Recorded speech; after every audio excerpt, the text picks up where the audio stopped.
Hello, good morning and welcome to viewers here in the UK and around the world. Her Majesty the Queen has spent her final night at Buckingham Palace. Her coffin was brought to London from Edinburgh yesterday evening, with thousands of people lining the route through the capital to the palace as the cortege passed through. Well, more big crowds are expected today when Her Majesty is taken from Buckingham Palace for the very last time to lie in state at Westminster Hall.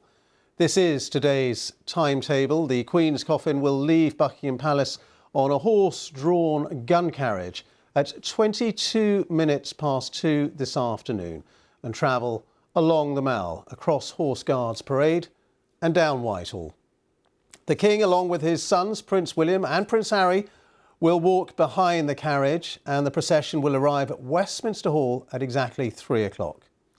Well, the hall will then be open to the public from 5 o'clock and we are expecting around 400,000 people to file past Her Majesty as she lies in state for 4 days. Well, we're going to be talking live very shortly to our reporters at Buckingham Palace and also those people who are waiting to pay their respects to the Queen. But first, let's get this report from our correspondent Dan Johnson, who was at Buckingham Palace last night to witness the Queen's final return. A cheering crowd in the capital city. This has been the focus of much of the nation's grief, and it is Buckingham Palace, more than anywhere, which is so closely associated with the Queen. For so long, her place of work and her official home. Her coffin arrived at 8 o'clock last night, ending the journey from Scotland. In pouring rain, on a dark night, people were determined to give her a welcome. We felt we had to just come and pay our respects. We was lucky enough to see the hearse pass us, yes. And we've just seen King Charles leave the palace. Really nice that the flag's flying for her to be back home. Like she's home, yeah. Yeah, really nice. The Queen's coffin is resting here overnight and will then be taken to the Palace of Westminster later today. This is really a last chance for the royal family to be together in private to share a personal moment with the Queen's coffin before the public lying in state ahead of her funeral on Monday. This was the last leg of the long journey that began at Balmoral. A guard of honour from the Queen's Colour Squadron, silent and solemn in greeting at RAF Northolt. Princess Anne said she'd been fortunate to share her mother's last 24 hours, and it had been an honour and a privilege to witness the love and respect along these final journeys. So then, the drive to the centre of the capital. This was the A40. The cars stopped, the people stood. A column of flashing lights illuminated a gloomy evening. The official state hearse was specially designed in consultation with Her Majesty to give the public the clearest view through fading light. For mile after mile, through underpasses and across flyovers, this was the journey back to the city where the Queen was born, where she was crowned, where she reigned over the kingdom and the Commonwealth. And the closer they drew to her official residence, the heavier the rain, but the bigger the crowds. Down Park Lane and past Hyde Park Corner to the place the Queen knew best. Buckingham Palace was familiar before being Queen was even her destiny. As a girl, she played here, and as a mother, it's where she raised her family. It was not, though, where she felt most at home. She regarded it as living above the shop, for this is where she dedicated herself to the business of state. Papers read, banquets hosted, addresses given, the garden parties, the Christmas messages, and the Jubilee celebrations. When she waved and then turned from the palace balcony this summer, many felt her reign was nearing its end. And last night, her coffin was placed in the Bow Room, where the new king met High Commissioners and government ministers over the weekend. Then this afternoon, the procession will leave Buckingham Palace at 2:22. The Queen's coffin carried on a gun carriage of the King's Troop Royal Horse Artillery. Crowds will watch as the cortege makes its journey through central London, along the Mall to Horse Guards, then down Whitehall to Parliament Square, and into New Palace Yard, ready for the lying in state in Westminster Hall. Members of the public will be able to see the Queen's coffin guarded by soldiers from 5 p.m. until 6:30 on the morning of her funeral. And this is the route along which people will queue, from Southwark Park, along the Thames, up the South Bank and across Lambeth Bridge. We are expecting extremely large queues that could go up to 30 hours. And it won't be 30 hours for everybody, but I think it's important that before people set off that they know just how long it could take, potentially. So we are supporting people throughout the queue, working with a number of partners like the Samaritans, like the Red Cross, also having stewards there as well, and working with the Metropolitan Police. So there'll be over 1,000 people per day who will be on hand to support people, to offer them advice, guidance. And despite the weather, some were prepared to stay out all night. Yeah. It's sad. It's very sad. Very, very sad, isn't it? Really sad. But so pleased we came. And we're going to stay tonight and watch tomorrow. There's determination here to show gratitude, respect and support for the royal family as their private grief gives way to the public demands of national mourning and the rituals of the highest of state occasions conducted in the name of the people. Dan Johnson, BBC News at Buckingham Palace.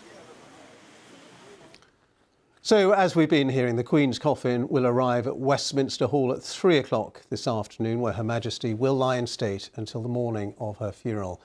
Now, the public will be admitted from 5 o'clock this evening, and with hundreds of thousands of people expected to queue up to pay their respects, there is an extensive area being set up to manage the demand. The front of the queue is on the Albert Embankment side of Lambeth Bridge.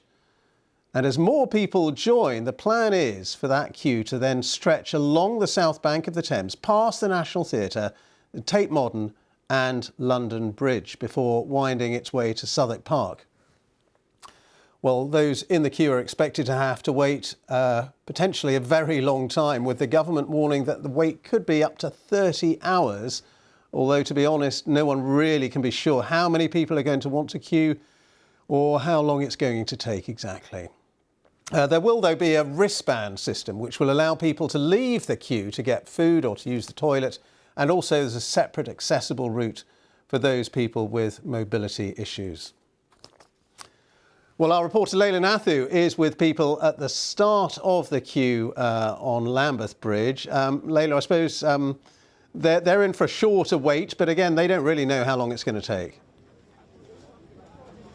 No, and officials have just started handing out those wristbands that you mentioned, identifying people who are here for the queue. But the queue is steadily building. There are hundreds of people here already queuing, people who have been queuing overnight from around the country, around the world. Many people have come here. At the moment, the queue is being held on the other side of the Houses of Parliament, where Westminster Hall is. So people are not allowed over the river just yet. There is an absolutely enormous police presence around the wider area of Westminster, and the roads have been fenced off and cordons in place all around the area, so that when the queue does start moving to prepare for the first visitors, the crowds will be then moved over the bridge and across the river and file through over there. But for the moment, wristbands have just been started to be handed out, so people are being warned if they've got any other people in their parties to take wristbands for them, so they can come in and out of the queue and to be identified as people who want to be in those queues to be taken over the river later on. And Leila, there is an extraordinary atmosphere and spirit, isn't there? I've been listening to some of the people queuing, talking and just saying they're absolutely determined. There's no question they want to be there. They don't mind really how long it takes or whether it rains or shines. Yeah, I mean, people here have got all the equipment to prepare for the long haul. We've got camping chairs, people have got sort of all-weather clothing. Definitely there is a huge commitment and dedication of the people who have made the journey here, as I say, from around the country and around the world. Many people have wanted to come here. It means so much for them to see the Queen's coffin in person. So, you know, there's a nice atmosphere. It's quite peaceful. Everyone's sort of friendly and talking. And I think you get the sense that this is a moment in people's people's lives that they want to have that sense of occasion to make the journey here. And if they have to queue, so be it. Of course, everybody is being prepared for extensive queues, but there are a lot of facilities in place. There are cafes open down the riverside and lots of portaloos and everything in place. So there are facilities available, but of course people, if they do want to come and make the journey in these coming days, they should be prepared to wait. And certainly there are warnings of not being places to sit down, not bringing children, and the government obviously they're preparing people for queues of up to 30 hours. But as you say, we don't know until the full picture becomes clear. But certainly at the moment, people are just prepared to wait and quite excited to be given their wristbands ahead of their procession over the bridge later this afternoon. Yeah, and quite a lot of camaraderie, isn't there? People making friends, they're sort of with neighbours, as they call them, as they prepare for that long wait, neighbours who they're going to be with for quite a few hours. Yeah, absolutely. I mean, everyone here has got something in common with everybody else, that they've all chosen to make the journey well ahead of the start of the lying-in state, which is not until 5 o'clock. Of course, more people steadily arriving, as you can see, and joining at the back of the queue, trying to find the back of the queue, which actually is a long, long way behind me, sort of past the next bridge, actually. But yeah, everyone has got a shared purpose in being here, and, you know, everyone is sharing stories and sharing their reasons and their backgrounds and what it means to them to be here. And I think that's quite a unique atmosphere to have this gathering of people from around the country and around the world here for one reason. And for everybody, it will be a very personal experience, because people will get to file past the coffin individually when Westminster Hall opens to the public. They will have their chance, their moment with the Queen, to be able to pay their respects to her and to be able to have their own private moment with the Queen as they file past the coffin. So it will be quite an intimate atmosphere, actually, in the Great Hall, the Westminster Hall, in the Houses of Parliament. Despite there being these huge numbers of crowds, actually everybody will get their own individual time with the Queen's coffin. Layla, for the moment, thank you very much indeed. That's our correspondent Layla Nathu, near the front of that queue, which is going to, as we say, become very long indeed. Well, we could go to Buckingham Palace now and join my colleague Joanna Gosling. And Joanna, it was a breathtaking moment last night when the Queen's coffin returned to Buckingham Palace, and it will be another extraordinary moment when Her Majesty leaves Buckingham Palace for the very last time today. Yes, Ben, absolutely. Last night, very moving. The crowds that have so far turned out to pay their respects as the cortege carrying the Queen's coffin has passed by have mostly been silent. But as the cortege moved into the vicinity of the palace here, there was a ripple of applause that could be heard, and cheers that greeted the coffin, as people really saying thank you to Her Majesty for those 70 years of service. And it was extremely moving as the hearse, with that glass roof and sides so that people could see the coffin very clearly inside, illuminated from within, passed very slowly around the fountain. And at the last moment, the outriders, who we can see in those pictures there, stopped and formed almost a formal arch for the hearse to pass through as the outriders bowed their heads, and the coffin was taken into the palace, where the Queen has remained at rest overnight, watched over by a rota of chaplains in the bow room inside the palace. And that is, of course, where the coffin has remained. And this morning, the people that we saw last night gathered right up to the railings of the palace have been kept back as the preparations are made for that procession later at 2:22, when the coffin will be brought out, carried on a gun carriage, followed by a procession of the King, his sons, Princes William and Harry, the King's siblings and other senior members of the royal family. And so what is happening here now is, as I mentioned, the public have been kept away from the gates of the palace, and just over my shoulder you can see that the barriers just along the front of the palace have been draped in black fabric, and it seems like a sense of a palace shuttered down in grief.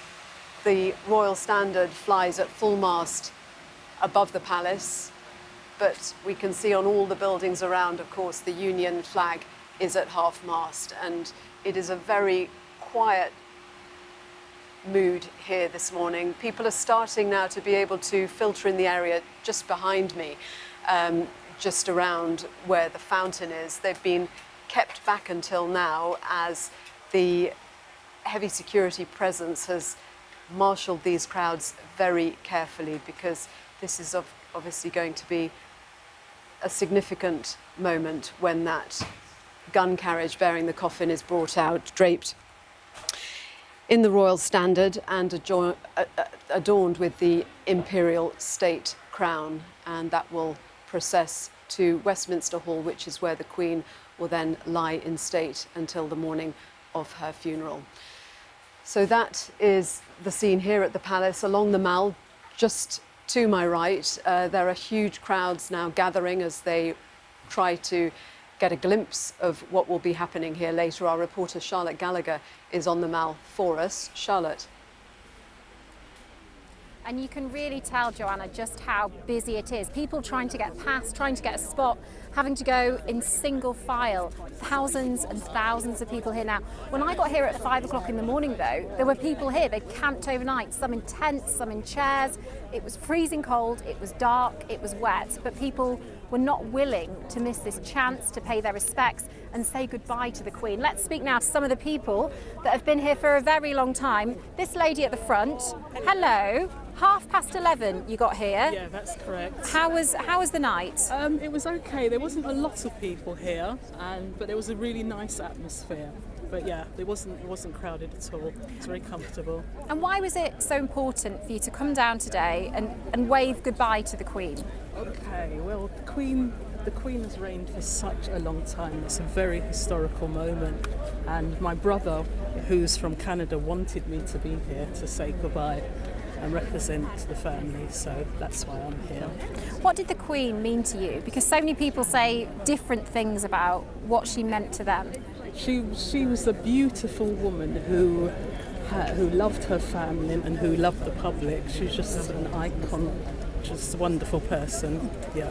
What I really loved earlier, Joanna, someone said to me from France, she was your queen, but she was the queen for the world. And I just thought that was so, so lovely. This lady, hello. You've been here for quite a long time as well. Yeah, what time did you get here? Early this morning, probably about 8:30, something like that. Yeah. And why did you want to be here, be at the front and see what happens? I think mainly because I came to Diana's funeral as well, and it stayed with me all these years. I love the Queen, I love the royal family, but I want the memory to be actually here and join in with everybody.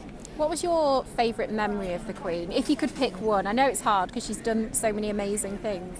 I think it's her sense of humour, really. I love looking back of when she was younger. I've seen programmes of her honeymoon in Africa. They are really special times. And I think she would love the fact that so many people have come out today. And we've got people from the Commonwealth as well, and we know how important the Commonwealth was to her. Yes. New Zealand, I've met people from Australia, lots of people wanting to come down and say goodbye and pay their respects. Yes, I completely agree. And I've been to Australia, and the Queen is really, talked about, very proud of her. Everybody here today, it's an amazing atmosphere. And lots of people have said, she was in her 90s. She'd done a job for 70 years. I mean, who would have thought when she came to the throne, she'd still be there 70 years later and still meeting dignitaries, going to public events and meeting members of the public, which she obviously loved. Exactly, and I think everybody agrees. Not once did she let us down. Not once were we embarrassed or anything. She actually served her country and her people her entire life. She was great, wasn't she? She was, thank you. How long have you been here for? From 5 o'clock in the morning. And how was it? It's great, yeah, you get to meet nice people, and it's, nice to come here to pay my tribute to the Queen of England. What did she mean to you, the Queen? She's a very nice lady and very hardworking person, and I really admire her the way she is, Yeah.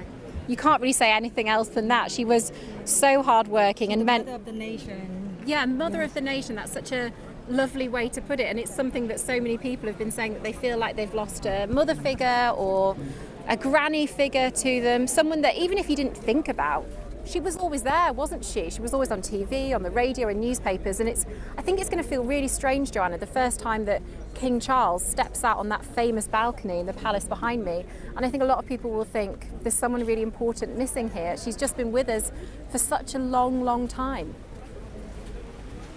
Thank you, Charlotte. And yes, today very much feels like a day to look to the Queen and to pay respect to her years of service, 70 years of service, because what we've seen, of course, during this period of this slow goodbye has been not just saying goodbye and thank you, but also, as Charlotte was saying there, welcoming in the new king. And there's been a lot of constitutional and state business around that, the proclamations of the new king.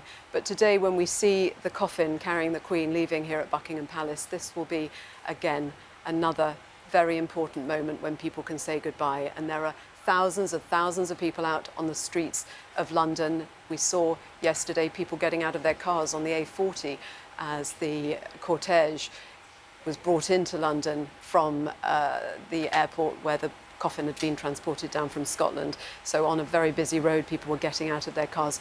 All along the route, people will take whatever opportunity they can to say goodbye and also to mark this important moment of history. There will be an opportunity for people who can't get close to the route to see the procession televised on big screens in Hyde Park. So there are plenty of opportunities for people to turn out as the procession wends its way from here at Buckingham Palace, leaving at 2:22 this afternoon, heading for Westminster Hall. Ben, back to you. All right, Joanna, thank you very much indeed. That's Joanna Gosling for us at Buckingham Palace. Well, people, of course, converging now on the capital. And the head of Transport for London, which runs buses, tubes and some trains in the capital, has said that the coming days are going to be the organisation's biggest ever challenge. Andy Byford said the network had coped with enormous pressure in the past, as it did during the London Olympics, but that this time it is much harder to predict the size and the movement of the expected crowds. Passengers are being asked to leave extra time for their journeys and, of course, to be patient. Some staff at Clarence House have been warned that their jobs are at risk after King Charles's accession to the throne. A royal spokesperson said some redundancies are unavoidable because of the change in role for Charles and his Queen Consort Camilla, who will now move to Buckingham Palace. The Guardian newspaper has reported that dozens of staff were told the news during the Thanksgiving service for the Queen in Edinburgh on Monday. A statement from Clarence House said, following last week's accession, the operations of the household of the former Prince of Wales and Duchess of Cornwall have ceased, and as required by law, a consultation process has begun. Our staff have given long and loyal service, and while some redundancies will be unavoidable, we are working urgently to identify alternative roles for the greatest possible number of staff. Well, we're going to take you back to the Mall now, and let's join our correspondent Nick Beake, who is there for us this morning. And Nick, the Mall, well, such a familiar scene of so much ceremonial and so much history down the years, but again, it's going to bear witness to history today. Good morning, Ben. Yes, it is one of the most famous roads in the capital, in the United Kingdom. It is a thoroughfare that conveys the national joy, national sorrow at these momentous times. And today we've seen people coming for hours now to try and get a space so that they can see the Queen's coffin later on. Of course, it was just 3 months ago that this very road was full of those floats, those buses, the music, the singing for the Platinum Jubilee, that noise echoing all the way down towards Buckingham Palace. In terms of the mood today, we've heard, haven't we, over the past few days, how the Queen was to many people a bit like a mother or a grandmother. And in a way, the mood here is not dissimilar to a funeral you may go to of friends or family. And what I mean by that is that there's clearly overriding sense of sadness, but also you hear laughter as people exchange stories. And of course, we've also heard how so many people during the Queen's life got to meet her, members of the public on visits or other sort of occasions. I want to introduce you to someone who did meet the Queen. Sally, you've come from Hampshire today. It was quite a few years back. The Queen's son was serving in the Navy. Your son was serving in the Navy. What was it like to meet her? Oh, it was wonderful, absolutely wonderful. I had my mother with me, who was my age then, and she stood in front of me and the Queen spoke to her, asking her who she had to come to represent. Said it was her son, and after the Queen had spoken to her, my mother said she could die happy now, having spoke to the Queen. So it was just as important to her as it is to us. And I know that you, with your mother, you were here in London back in 1953 for the Queen's coronation. So you were there at the start and you're here today. Here we are again. Why did you want to be here today? Oh, it was desperate to be here. We've supported her all her life, really, for any event that there's been. And I just feel she sets such an example to all of us. I'm proud that I've been part of her life, and I hope my family will be the same. Last year she sent you a special telegram. What was that for, and how did you feel when you got that? That was for our diamond wedding, and I felt absolutely moved by the fact that I presume she was told about it, but the fact she had remembered and she'd signed that letter to me. It was wonderful. A lovely memento. Sally, thank you very much for your time. You're welcome. And Ben, just to give you a sense of how different generations are represented here today, let's just have a quick chat with someone who's just 7 years old. Is that right, Fleur? You're 7? Yeah. Now, you wrote a letter to the Queen, didn't you, earlier in the year? Yeah. Because you designed your own sort of Jubilee cake recipe. Yeah. And so what was that like when you sent that? Because you got a letter back, didn't you, from the palace? Yeah, it was really cool, and I literally got it from the letter from one of the ladies in waiting. Okay, that was addressed to you specifically, I know. And just a little earlier we were talking about what it's like being here today. It's a big crowd, lots and lots of people, but you know you're here today because it's the Queen who's died and it will be her funeral soon. What do you think of all of this? It is very, very sad, and our Queen is could be the only Queen in our history, and she was always very lovely. Okay. Well, Fleur, thank you very much for showing up with us this morning. So Ben, there you have it, lots of different people wanting to pay their respects to the Queen. I should say that this particular place for years now has been the end of the London Marathon, hasn't it? And so we were talking earlier and some were saying it's fitting really that the Queen at the end of her incredible journey, her long life, will be here today, and so many people have turned out to see her, and with still a few more hours to go until the procession starts, we anticipate that even more people will be coming to this spot to try and get a position so that they can see the Queen's coffin pass them by. All right, Nick, we'll talk to you throughout the day, but for the moment, thank you so much. Nick Beak there for us on the Mail. Well, one of the 15 countries of which the Queen was monarch was New Zealand. And in a moment, we're going to be speaking to one very famous and very special New Zealander who met the Queen on several occasions. Not going to tell you quite who yet. But Her Majesty made her first visit to New Zealand in 1953. It was the first time, in fact, that a serving monarch had set foot in the country. So the Queen comes to New Zealand. 12,000 miles from the motherland, she is home among her people. Well, she was to visit New Zealand 9 more times during her 70-year reign. And the Prime Minister of New Zealand, Jacinda Ardern, has held a proclamation ceremony for King Charles III, saying that she expects her country's relationship with the royal family to deepen. Meanwhile, more traditional New Zealand tributes have also been taking place across the country.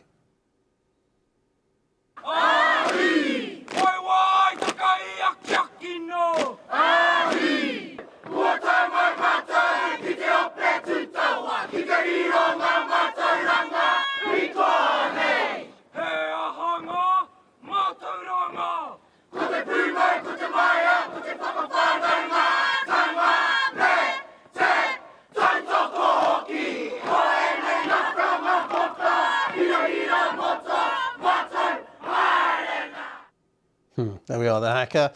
Somebody very familiar with the haka and who is my special guest now is the Kiwi icon, Sean Fitzpatrick, the former New Zealand All Blacks rugby team captain who has met the Queen on several occasions. Sean, very good to have you with us. Tell us of your memories of the Queen. As I say, you did meet her quite a few times. I think just firstly, Ben, I'm quite moved by that haka. Well, I couldn't see it, I could hear it. And that is a mark of respect. It's a celebration, and it's very much New Zealand. We loved the Queen. As you said, she visited New Zealand 10 times. And I think in that 1953, the first trip she came to New Zealand, I think 75% of the people in New Zealand turned out to see her, which is just astonishing. But we had many great memories of the Queen. Now, right from my childhood, I was a young man standing on the street waving as the Queen went by, and then to actually meet Her Majesty at Buckingham Palace, it was like a dream come true, Ben.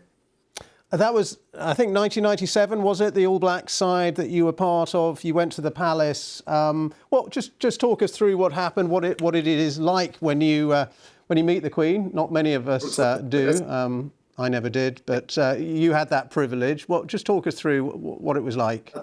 I think 1989 was probably the first time, and you know, coming from New Zealand, 12,000 miles away, to actually see Buckingham Palace. But then to drive through the gates and to stand in these great rooms waiting for Her Majesty to arrive. And so we met her in 89. And I think in 97 when we went back there, I can remember talking to the Queen and I said, oh, this was about 4 o'clock in the afternoon and we were drinking tea.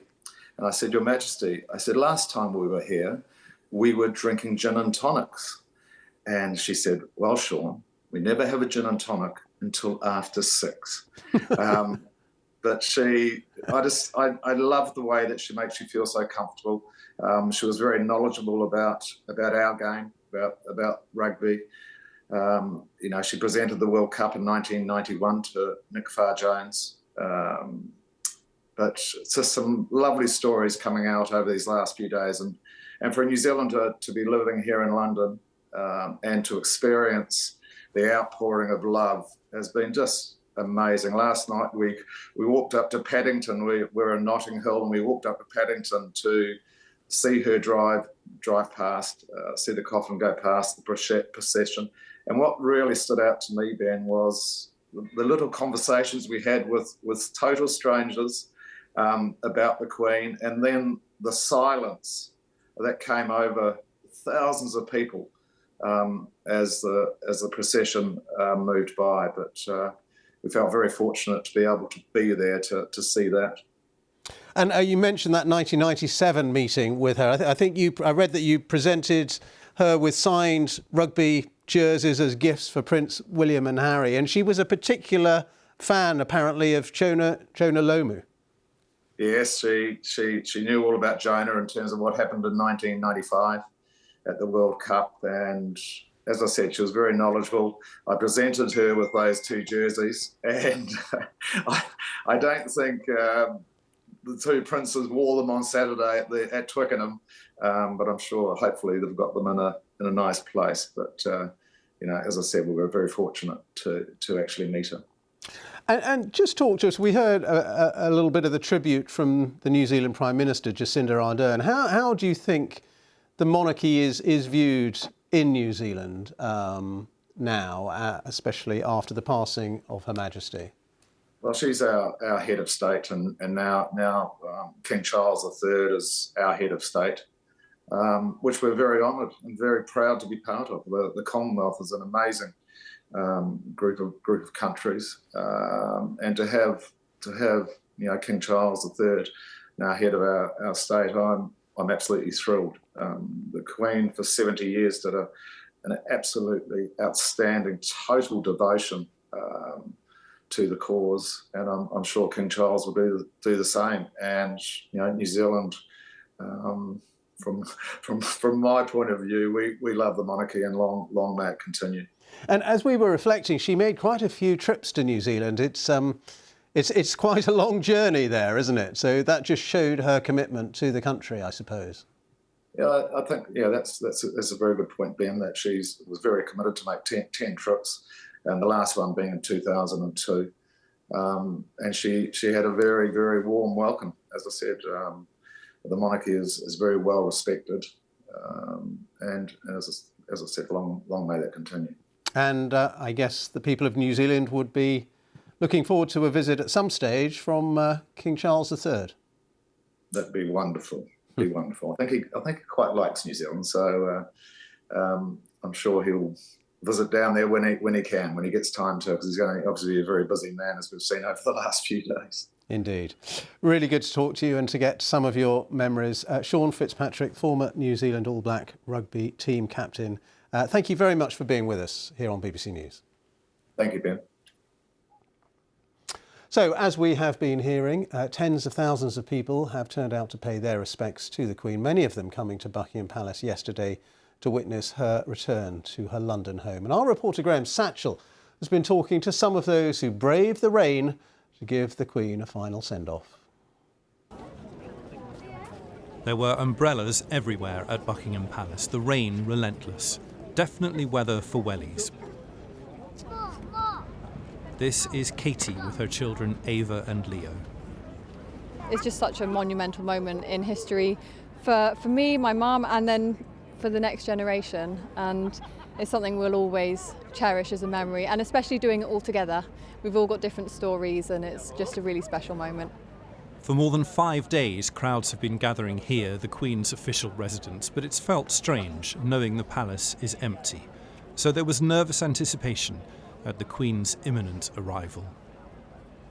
The whole world's eyes are here today because of the kindness, of the love, of the unity, of everything that's good that's British is her.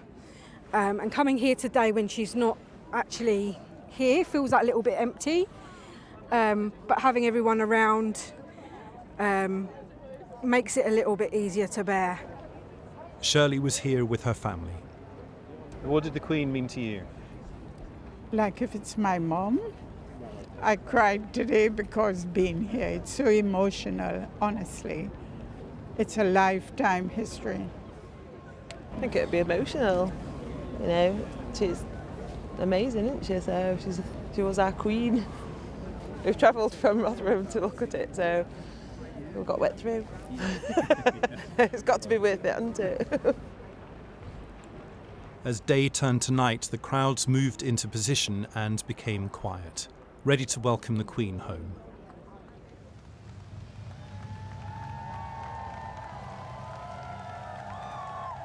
There were brief moments of cheering, but near the gates it was silent.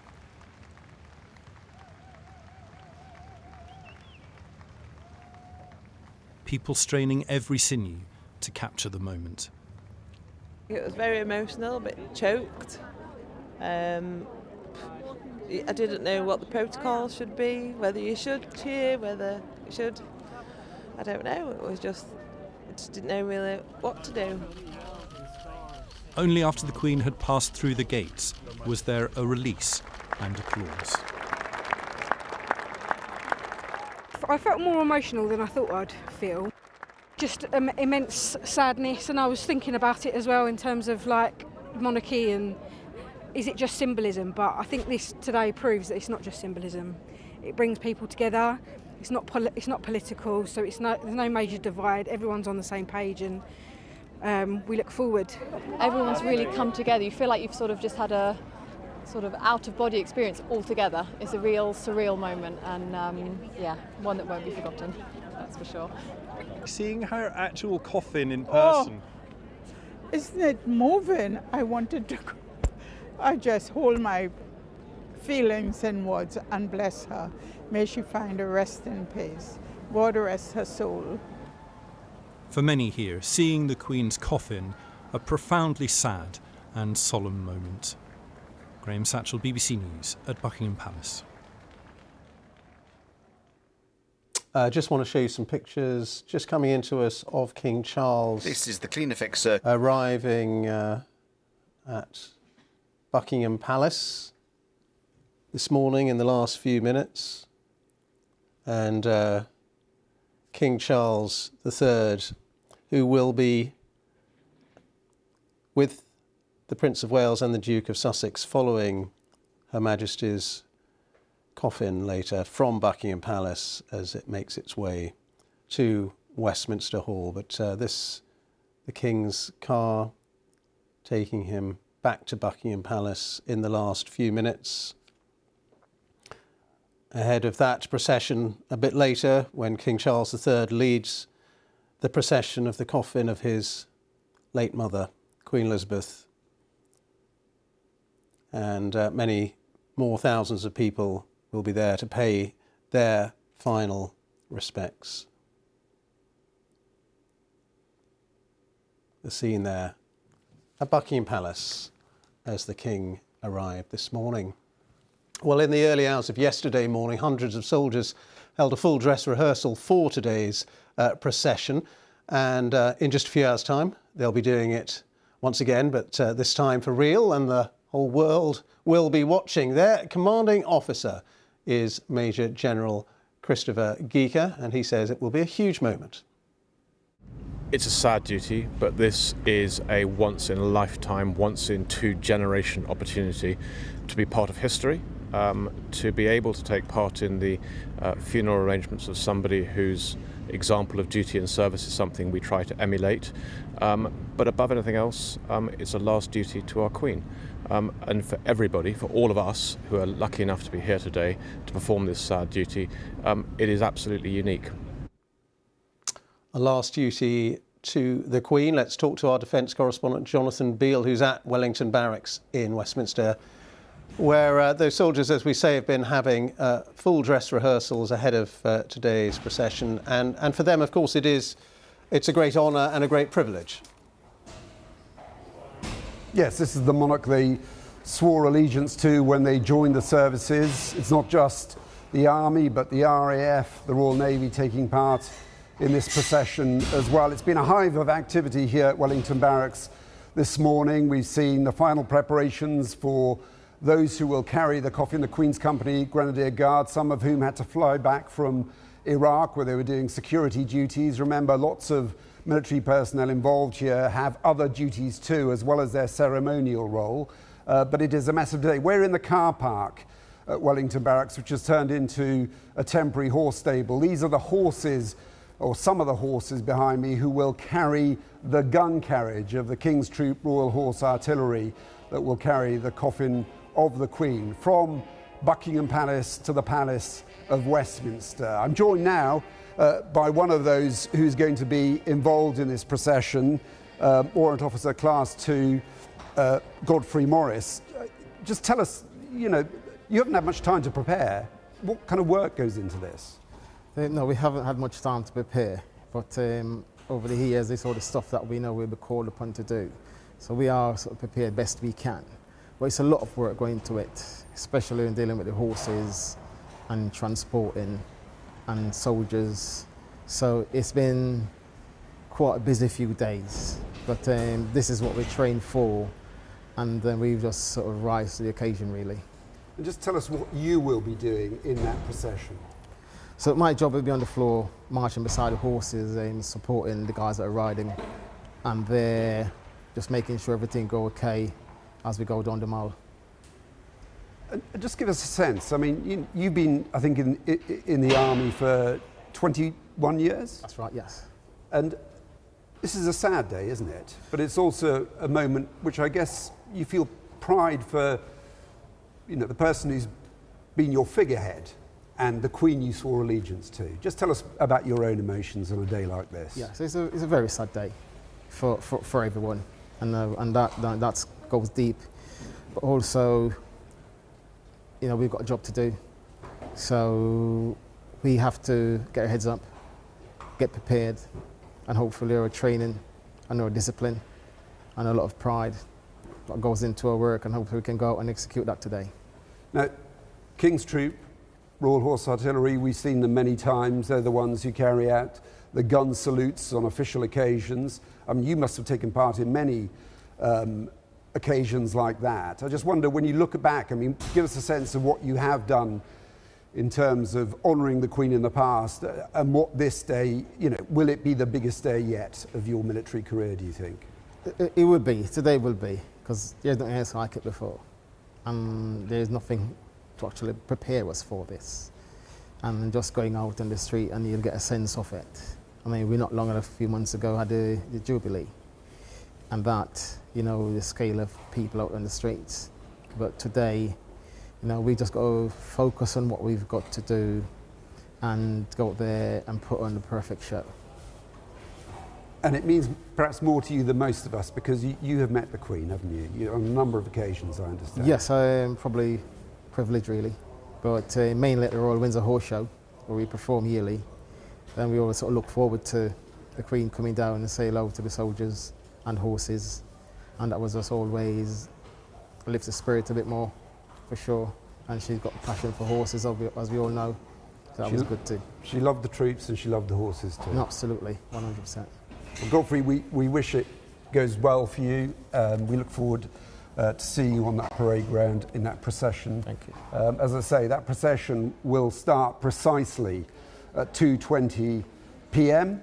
It will go down the Mall, and again, the King's Troop Royal Horse Artillery will be giving a 1-minute gun salute throughout that procession, 38 rounds fired in all, as they go down the Mall through Horse Guards to the Palace of Westminster itself, where the Queen will lay in rest. Jonathan, thank you, and you just know it's going to be impeccable. Jonathan Beale, thank you very much indeed for being with us. Let's just show you some of the queues that are forming now, and a huge number of people, of course, are expected to want to pay their respects at the Queen's coffin when Her Majesty lies in state at Westminster Hall, and this is just part of what is going to be a very long queue indeed.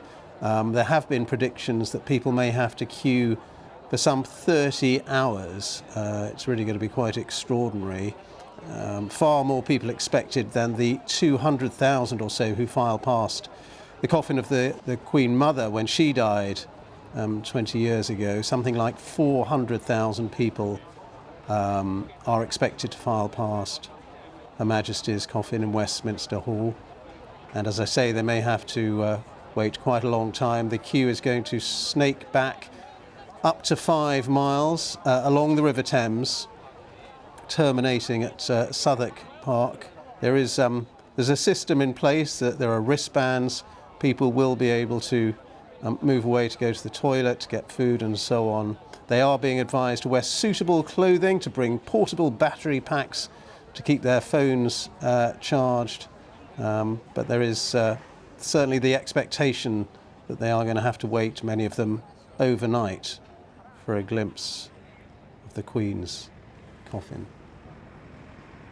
And this is the scene now on the Mall, ahead of today's procession when the Queen will leave Buckingham Palace for the last time. Well, as we were hearing a bit earlier on, some staff at Clarence House have been warned that their jobs are at risk after King Charles's accession to the throne. Clarence House saying that some redundancies were unavoidable because of the change in role for Camilla and for Charles and his wife Camilla, now Queen Consort.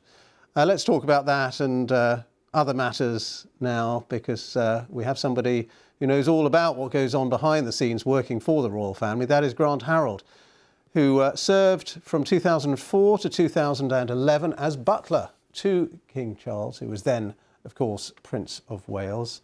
Grant Harold, very good to have you with us. Thank you so much for being with us. First of all, your thoughts about Charles, then Prince, now King, a man who has served such a long apprenticeship, and there is so much goodwill around the country, isn't there, for him? We've seen that on those walkabouts when so many people have turned out and wanted to shake his hand and wish him well. Good morning. Thank you for having me on, Ben. Absolutely. There's been a lot of great support the now king. I think it's a difficult one because, as you said, this apprenticeship has been literally his whole life, and now he's finally doing the role that he was born to do. And it's difficult because he's a man that is grieving. As you said, I knew him obviously well as a butler, and he's a kind, he's a caring, he's a compassionate individual, and it's nice that obviously the country, the world is actually getting to see. You're seeing that as he's doing these walkabouts, and it's difficult because it's just so much for him to kind of take on under losing his own mother. So I'm sure many of us have lost loved ones, parents over the years, and how we just want to kind of get away from everything, where for him it's the opposite. He's literally at the moment under the spotlight because everybody wants to meet him, everyone wants to see him, everyone wants to know what's going on. Can I just ask you, I mean, what was it like working for him as butler for quite a long period of time, actually? For me, it was a dream come true. My ambition was actually to work for Her Majesty, or Her late Majesty. That was my ambition, my dream. And then in 2004, I got the opportunity to join the household of Prince of Wales as one of the butlers. And again, it was a dream come true because obviously getting to know him was an honour, but it was equally an honour getting to, on many occasions, spend time with the Queen, both on and off duties. So it was, even now, and I've been gone 11 years, but I did actually see the Queen just before COVID. I was at an event and got to see herself and the late Prince Philip. But even now, with everything going on, it just makes me feel so lucky that I had the opportunity to serve her, to be around her. Very lucky. And we were saying at the beginning, it's a time of change, of course, isn't it? For all those associated with the royal family. And we were hearing that news from Clarence House that there will have to be redundancies. I suppose it is quite unsettling, isn't it? It is, but it's not. Can I just say it won't be a shock? I think there is people who are going to be shocked and think, "Oh, this is such a strange time for this to happen." It's not. Trust me, it's not a shock for the household. Even when I joined, I was fully aware, even all those years ago, that if a Queen passed, that I would then be redundant because my boss, the Prince of Wales, is no longer the Prince of Wales. And yes, there is a new Prince of Wales, but the contracts are now basically null and void. I mean, our contracts have all come to an end. So there's now a process and it's a very complicated process because obviously people will take voluntary redundancy. There'll be people that will retire. There will be people that want to continue, and that's going to be a very long process, and people going into new roles. And you've got to remember, the Queen had a household, the Prince of Wales had a household. So there's a lot of, there will be departments that will obviously become one. There will be people that maybe did a job that will have to job share. So it's very complicated. But I think people have kind of got the wrong end, thinking, oh, suddenly King Charles has suddenly sacked everybody, and it's not that at all. By no means. It's just a very simple process where he is no longer the Prince of Wales. His team that were under contract to the Prince of Wales and Dutch Commonwealth, those contracts are now finished, and now this is a new chapter. But the good thing is, I know they will do everything possible to make sure that people are put into new positions where possible. And as I said, there will be people that now want to retire, or people maybe want a change of career. So it's a tricky time. It's just so difficult just now for everyone. But it's a process. It has to happen, and it will happen. When he was Prince, of course, he wasn't a stranger to controversy. There were moments of controversy, but he has said, I mean, particularly in one interview, he's not stupid. He knows that this is a different kind of role, a different kind of job. To be king, to be monarch, to be head of state, and he will do it in a different way. And do you think he will? I think he will. I know what you're saying, because quite a few people have actually been saying to me, obviously over the years, he's got very strong views and opinions, and he's voiced those. We know that. As a monarch, that's something, they're not political. They're obviously there to listen. They can be asked for advice if a Prime Minister wishes, because remember, they obviously have audiences with Prime Ministers every Tuesday. So their advice can be asked for, because the late Queen had so much experience. As Prime Minister said, they were grateful for that advice. But don't forget, the then Prince of Wales, now King Charles III, he was around for that. So his experience and advice will be sought after as well. But he's aware that as monarch, it's a very fine line, and you know, he can't get involved in politics as such, and he's fully aware of that. So I think he'll probably follow the Queen's lead in the way she did it, where they're there to listen, give advice when requested, but you know, he understands that his role now as king is a non-political role, and that's what we will see.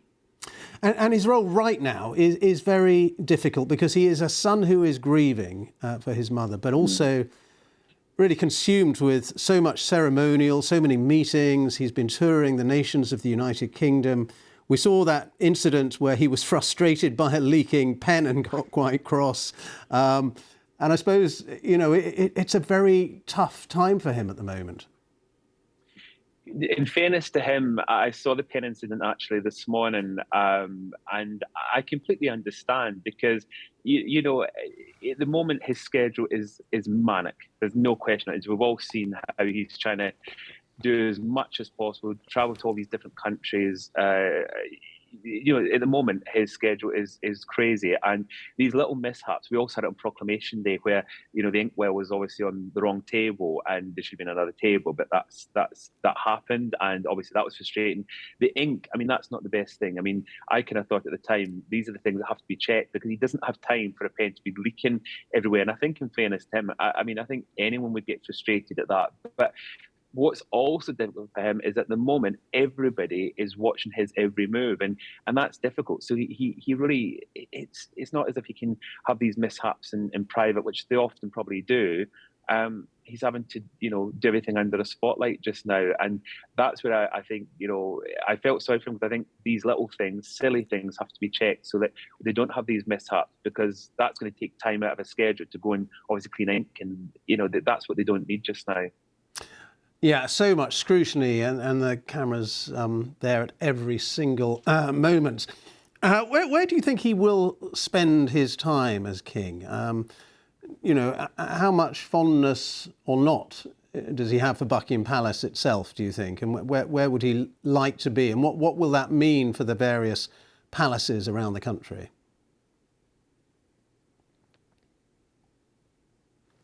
Oh, I wonder if you can still hear us. Let me just ask you that again. Grant, are you still there? Can you still hear us? Oh, I think we've lost you, I'm afraid. But Grant Harold there, who was butler to Prince Charles, is just checking you're not... Can you hear us still, Grant Harold? No, I'm afraid he's gone. But it was very good to talk to the former butler of Prince Charles when he was heir to the throne. I think you can hear us now, Grant, can you? Still? I can. Ah, sorry, lovely. yes, You're back absolutely. with us after a brief pause. I was just wondering, where do you think King Charles will want to spend his time now? I mean, how much of it will be at Buckingham Palace? What about the other palaces? What about Balmoral? What about Highgrove? Well, you know, what does that mean for the various royal properties?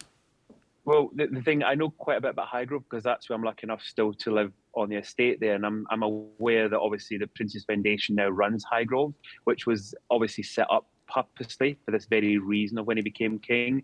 Obviously, it's still his home. I believe that he will still visit at Highgrove. It's somewhere he loves.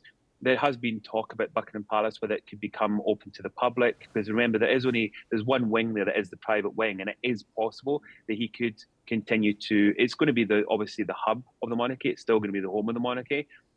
Clarence House he loves as well. I am kind of wondering if Buckingham Palace might be the office and Clarence House will continue to be his home. As you mentioned, Balmoral Castle, he's got Bickhall House. He obviously is not going to keep all these properties, I don't think. I think he'll obviously pick his... I think in the coming months and years, we'll see which residencies the king will use as his permanent residencies. And it's possible, like some of the other residencies, they'll open up to the public, and for the first time, people will be able to go around with the money, I believe, going back into obviously charities as well. So I think that's possible because he's somebody that, you know, as I mentioned before, Highgrove is somewhere that he absolutely loves. He loves being in the country. He loves Scotland. He's a man of duty. So I think it'll be a difficult decision for him, but it's one that will be made. And as I said, in the coming months and years, we'll find out what these main residencies will be. Grant, I was watching the film, the BBC's tribute film to Her Majesty the Queen, the story of her life, and a wonderful story, of course it was. And watching the archive of Prince Charles as a little boy with Princess Anne as a little girl, and just realising how, you know, he was born for this role, of course, but coming to the throne at the age of 73, whereas the Queen came to the throne at the age of, what, 25? Such different experiences. It is different experiences, and it's amazing, isn't it? Because I actually, forgive me, I'm actually on a ship just now because I was on this Princess Cruise to celebrate the Queen's life, and now obviously we're remembering her. And yesterday I actually arranged to put some footage of the Queen on a screen, and it was actually her doing that speech for my 21st birthday, and watching it, it brought a tear to the eye. But it was an amazing thing. At 21 years old, she made this dedication that she fulfilled, where the new king, as you said, is obviously, can I say, older and wiser, and so he's gone into the role. You know, that the Queen was so well into, I mean, 73, it's only 20 odd years ago the Queen was doing that at that age in the role. So for him, you know, he's got years and years of experience, and obviously it's going to be very, very different. And I don't think we're not going to have another young monarch with respect. We're not going to have a monarch, a Queen at such a young age for a long, long time, you know. And so I think with a Queen, you know, we were very lucky that we had such an amazing lady that, you know, from such a young age put everything into it, where what is nice for the new king, he's been able to kind of not have that role. I mean, obviously Prince Wales is still an important role, but he's not had to take on that role of monarch until now, and I'm sure he'll do an amazing job over the next, hopefully, few decades, maybe more. And then his son equally will also be had many years of, can I say, training when the role comes to him as well. So I think the Queen has certainly done an amazing job, and she's set the monarchy up for the future generations. And the watchword of both the Queen and now King Charles, very much continuity and longevity. Yes, this is what it's now about. It is about the continuity. It's about, he will carry on what the Queen was doing. He will carry on her role without any question. I think there will be slight changes because obviously people always say he's very traditional, very old-fashioned. He is actually very modern. Look at how he set up the Prince's Trust, the Prince's Foundation. So he will have his own ideas of how he wants to be a monarch. And again, we will see that. And equally, we'll see that with his son, now the Prince of Wales. We will see, I think monarchy will change. You know, people have noticed that it's been said that he shakes hands more than the Queen. I'm not too sure about that, but I have seen him fist bumping as well, which is a few years ago being unheard of. But then you've got the younger Royals who hug. You know, I don't know if you would remember seeing the Queen actually hugging anyone. So it is going to evolve, it is going to change, but that's important. Tradition, protocol, etiquette is all important to monarchy, but also modernisation, because that is what will secure it. And the Queen was fully aware of that, especially when she did that wonderful scene with Paddington Bear, which is so unlike a Queen to do that. When I knew the Queen, she has the most wonderful down-to-earth sense of humour. She used to always catch you off guard, which was hysterical. And this is what she showed by catching us all off guard with Paddington, to show us that she's was a traditional monarch, but she knew exactly how to be a modern Queen. Well, so good to talk to you, Grant. Thank you very much indeed. Grant Harold there, who was butler to Charles when he was heir to the throne. And you were on a ship, which I didn't realise, and no wonder the signal disappeared for a couple of minutes, but we got you back. So thank you so much for persisting and for your time. Thank you. My pleasure. Well, Her Majesty the Queen has spent her final night at Buckingham Palace. Her coffin was brought to London from Edinburgh yesterday evening, with thousands of people lining the route through the capital to the palace as the cortege passed through. More crowds are expected today when Her Majesty is taken from Buckingham Palace for the very last time to lie in state at Westminster Hall. This is the timetable of what's going to be happening today. The Queen's coffin will leave Buckingham Palace on a horse-drawn gun carriage at 22 minutes past 2 this afternoon, and then travel along the Mall, across Horse Guards Parade and down Whitehall. The King, along with his sons, Prince William and Prince Harry, will walk behind the carriage, and the procession will arrive at Westminster Hall at exactly 3 o'clock.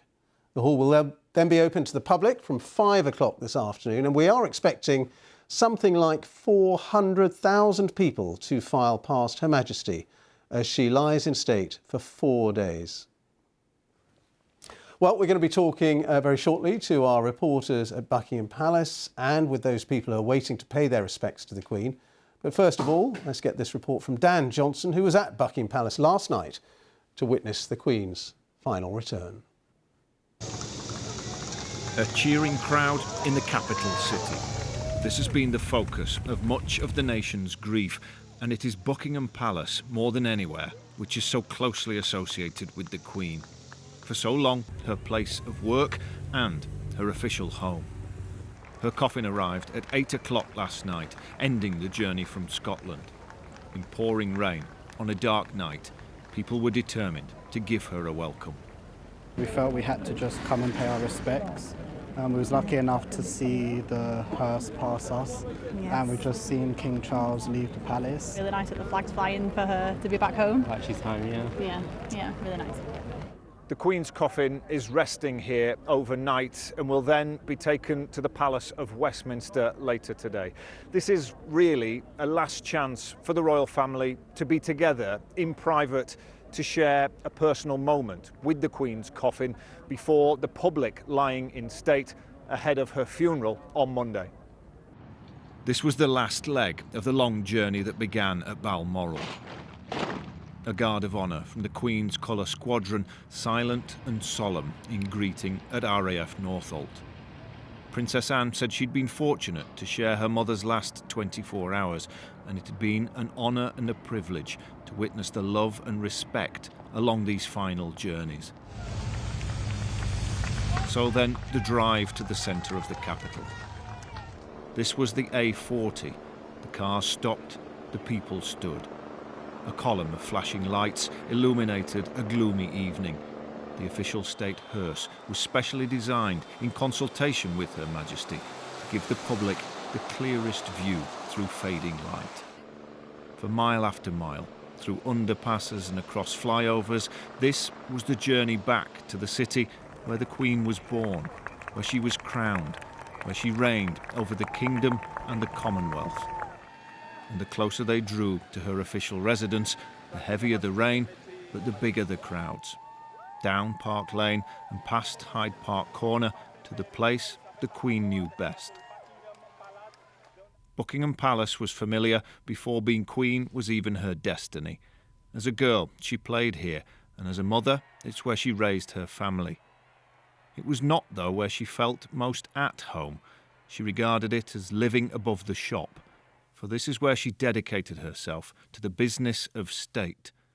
Papers read, banquets hosted, addresses given, the garden parties, the Christmas messages, and the Jubilee celebrations. When she waved and then turned from the palace balcony this summer, many felt her reign was nearing its end. And last night, her coffin was placed in the Bow Room, where the new king met High Commissioners and government ministers over the weekend. Then this afternoon, the procession will leave Buckingham Palace at 2:22.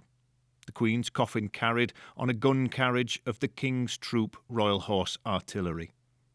Crowds will watch as the cortege makes its journey through central London, along the Mall to Horse Guards, then down Whitehall to Parliament Square and into New Palace Yard, ready for the lying in state in Westminster Hall. Members of the public will be able to see the Queen's coffin guarded by soldiers from 5 p.m. until 6:30 on the morning of her funeral. And this is the route along which people will queue, from Southwark Park, along the Thames, up the South Bank and across Lambeth Bridge. We are expecting extremely large queues that could go up to 30 hours. And it won't be 30 hours for everybody, but I think it's important that before people set off that they know just how long it could take, potentially.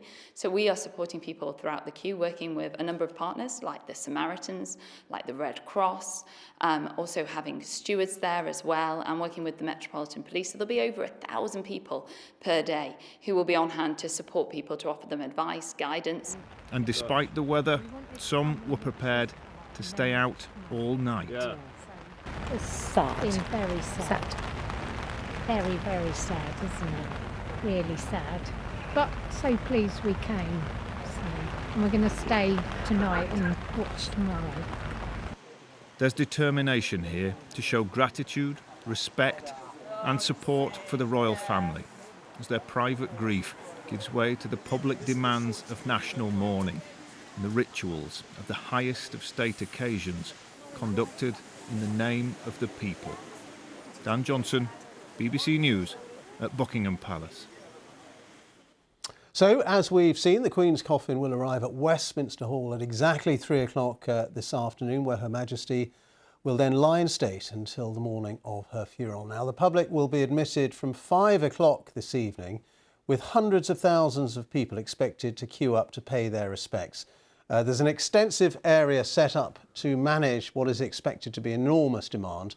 The front of the queue, that is on the Albert Embankment side of Lambeth Bridge. And as more people join the queue, then the plan is for the queue to stretch right along the south bank of the Thames, past the National Theatre, Tate Modern and London Bridge, before winding its way to Southwark Park. Now, those who are in the queue are expected to have to wait, let's be honest, a pretty long time. The government's warning it could be something like 30 hours, although, to be honest, no one really knows how many people are going to want to join the queue and therefore how long it might take. But there will be a wristband system in action, which is going to allow people to leave the queue so they can get food or use the toilet. And there's also a separate accessible route for those with mobility issues. Well, let's go to our correspondent Lena Nathu, who's with some of those who are queuing up, and they're pretty undaunted, aren't they? All these stories that they might have to wait 20, 30 hours. They don't really care because they want to pay their final respects to Her Majesty the Queen. Absolutely. I think there's a definite sense of excitement here, actually, on the South Bank this morning. The sun's come out now and there's a really convivial atmosphere, especially since those people queuing here have been given their official accreditation wristbands. That happened in the last hour and a half or so, that marshals were working their way down the queue, handing out yellow wristbands to everybody who had been in the queue since this morning. They've handed out 1,000 wristbands here between the two bridges where I'm standing now. So between Lambeth and Westminster Bridge, they've handed out about 1,000 wristbands. This section of the South Bank is now closed to the queue, and those people arriving are now queuing further down the South Bank behind County Hall. So the queue is basically being split into different sections to stop overcrowding. And in the section of the South Bank that I am now, it's actually very spacious. There's a really nice atmosphere. People are really coming together, making friends in the queue with other people who have been here since the early hours, or in some cases near the front of the queue overnight. But there are plenty of facilities, plenty of stewards and marshals. I've seen ambulance members of the paramedics.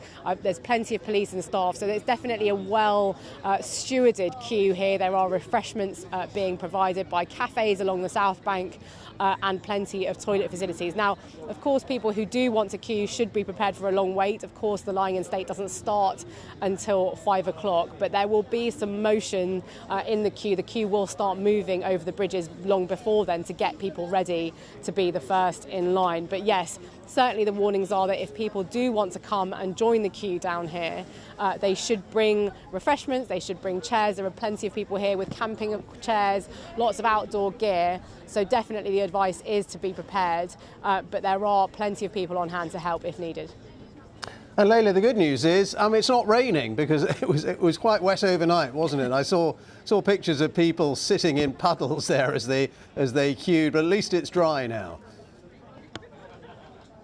Yeah, luckily there's no rain yet. I mean, there are grey clouds overhead, but we are getting a bit of a glimpse of sun at the moment. But it's a really nice atmosphere here. I have to say, everyone's really chatty. If you walk down the line talking to people and asking them why they're here today, there are just so many different kind of feelings that you get. People talking about a sense of duty. A lot of people mentioning a moment in history, just wanting to witness this point in time, paying their respects to someone. Somebody said to me they've thought of as their own grandmother. Some people had met the Queen during the course of their life. One woman I had met her on 2 separate occasions, once as a child and then once in her working life too as an adult. So lots of different people kind of wanting to be here to have that moment and shared. And people have turned up here on their own and made friends with others in the queue. So there's definitely an inclusive, welcoming atmosphere here, and it's certainly helped by the better weather. All right, Layla, thank you very much indeed. That's Layla Nathu there with some of those who are starting to queue for what is going to be a long queue, actually, as they wait to pay their respects, to file past the Queen's coffin as the Queen lies in state at Westminster Hall. And from 5 o'clock, people will be able to file past. Let's go now to Joanna Gosling, my colleague who's outside Buckingham Palace. And Joanna, it was quite a breathtaking moment last night, wasn't it, when we saw the Queen return, the monarch who we've known all our lives as our monarch, as our head of state, returning for the last time to Buckingham Palace. And then today, another extraordinary moment, historic moment, when she leaves Buckingham Palace for the final time. Yes, Ben, those scenes last night when the Queen's coffin was brought back here to Buckingham Palace were very moving. And what we've seen since the cortege started to wend its way down from Balmoral on that slow journey back to London, everywhere that there has been the opportunity for people to turn out and see the coffin, they have, mostly in silence. But what we saw at the last moment last night as the cortege passed around the fountain just behind me as it then went through the gates of Buckingham Palace, there were cheers and there were claps, people here to say thank you. And there was a particularly moving moment actually when the outriders stopped just ahead of the hearse, which was lit up so that people could see inside with the glass roof, the glass sides, and those outriders just stopped just before the gates and they all bowed their heads on either side of the hearse, and it felt like a sort of informal arch almost of respect from them, their duty done as they took Her Majesty's coffin into the palace where it's lain at rest overnight in the Bow Room. Now, today the King has returned here to the palace. We'll see him again at 2:22 when he, along with his siblings and his sons and other senior members of the royal family, process behind the coffin as it is taken down the Mall and onto Westminster Hall, where it will lie in state.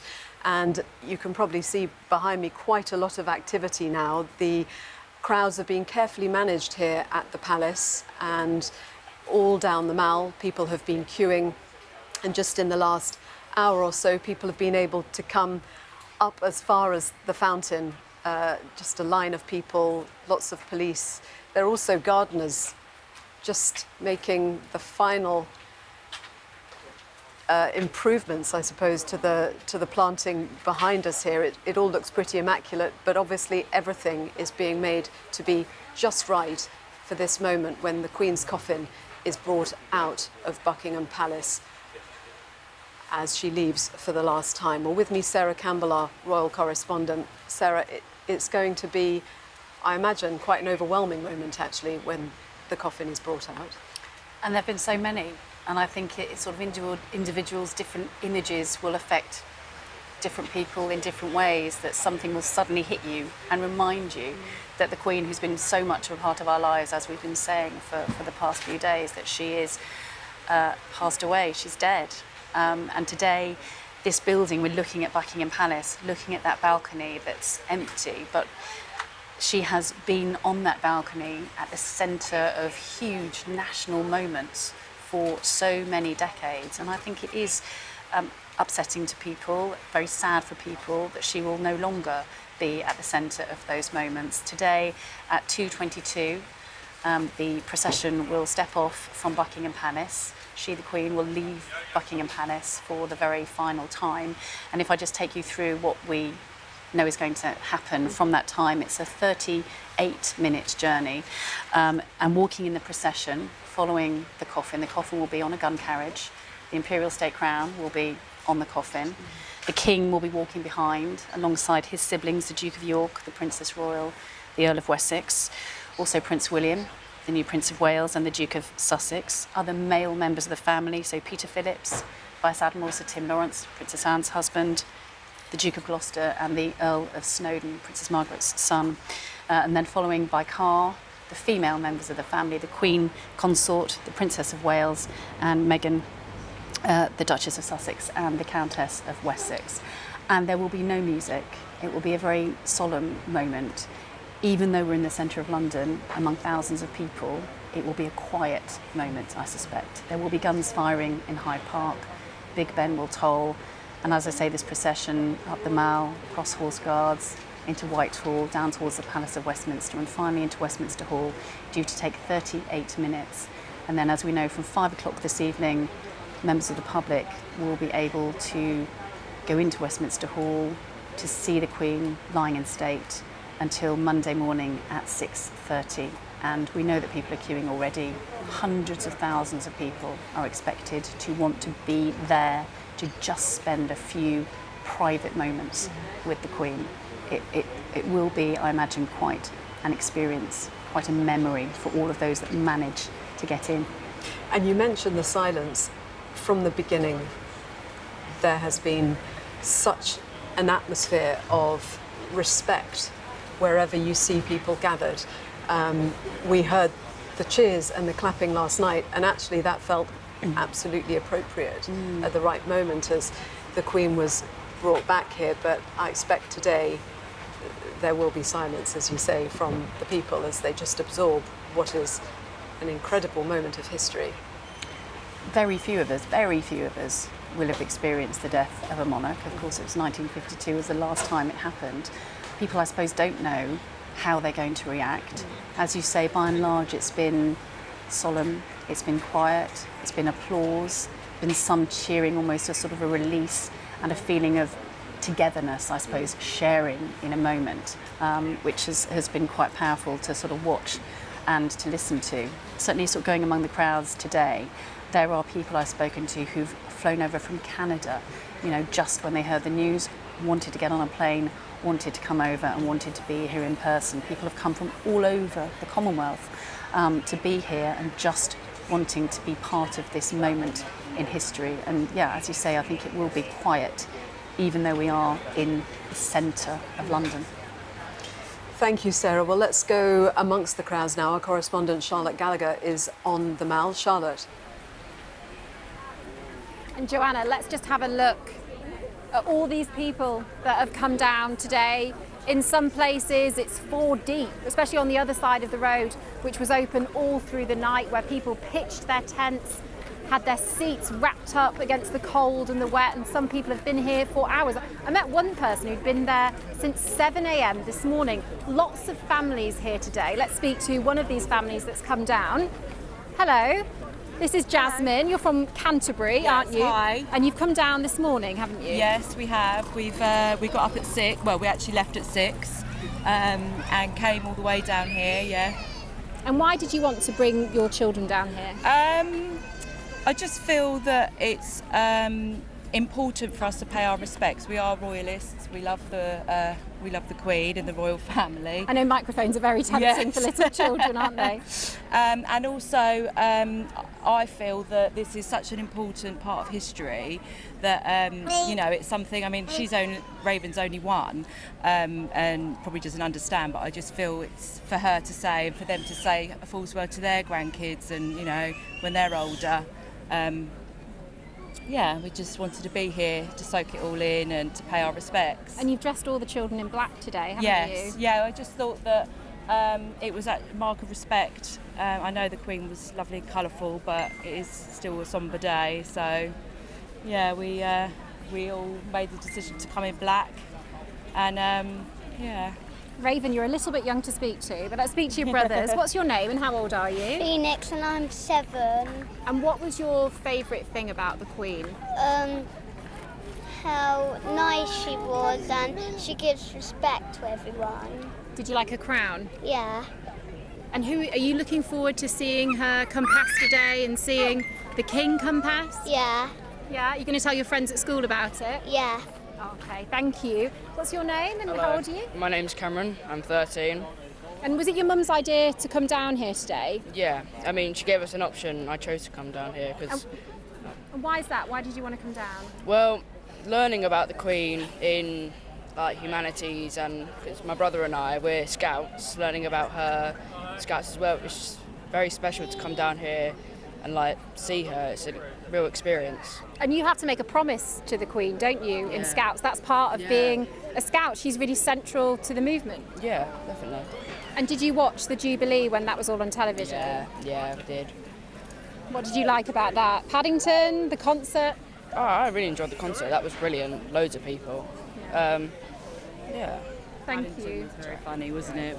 We just thought it was amazing. The Paddington sketch was just very, very funny, and just it sort of resonated with all ages, but children really brought the young ones in as well, and they had lots of sort of Jubilee parties at school and things like that, and at Scouts and things, didn't you? Yeah. What's your name? How old are you? I'm Zayn and I'm 11 years old. So did you go to one of these Jubilee parties? Yes, I went with my brother. And what did you like about the Queen?